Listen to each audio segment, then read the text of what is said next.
Hi అండి అందరికీ. ఉల్లిగడ్డ పులుసు చాలా అంటే చాలా బాగుంటుంది. కూరగాయలు ఏమీ లేనప్పుడు కమ్మగా, నోటికి రుచిగా, స్పైసీగా తినాలనిపించినప్పుడు ఇలా చేయండి. చాలా అంటే చాలా బాగుంటుంది, చాలా రుచిగా ఉంటుంది. ఒకసారి ఇలా ట్రై చేసి చూడండి ఫ్రెండ్స్, మీకు కూడా నచ్చుతుంది. ముందుగా కట్ చేసి పెట్టుకున్న ఉల్లిపాయలు, ఒక టమాటా, ఒక పచ్చిమిర్చి, కొత్తిమీర కట్ చేసి పెట్టుకోవాలి. ముందుగా స్టవ్ వెలిగించి కడాయి పెట్టుకోవాలి. కడాయి వేడైన తర్వాత ఆయిల్ వేసుకోవాలి. ఆయిల్ వేడైన తర్వాత కొంచెం పోపు దినుసులు వేసుకోవాలండి. ఒక 3 ఎండిన మిర్చిలు వేసుకోవాలి. ఒక పచ్చిమిర్చి వేసుకోవాలి ఇలా కట్ చేసి. కొంచెం కరివేపాకు వేసుకోవాలి. ఒకసారి ఇలా కలుపుకోవాలండి.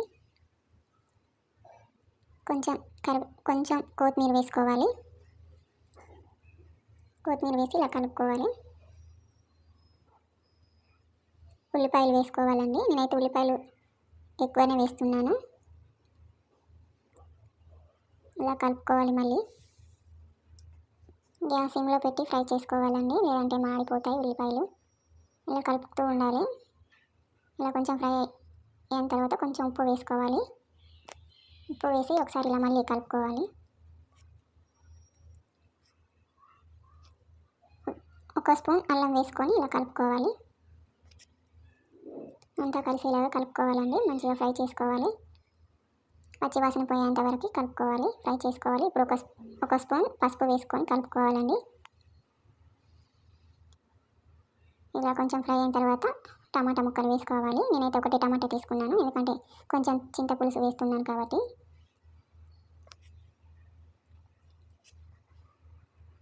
ఇలా కలుపుకుంటూ ఉండాలండి, లేదంటే మాడిపోతుంది. ఇలా కొంచెం టమాటాలు మెత్తగా ఉడికిన తర్వాత ఒక స్పూన్ కారం వేసుకొని ఇలా కలుపుకోవాలండి. ఇలా మంచిగా కలిపిన తర్వాత చింతపులుసు వేసుకోవాలండి. ఇలా ఒకసారి మళ్ళీ కలుపుకోవాలి.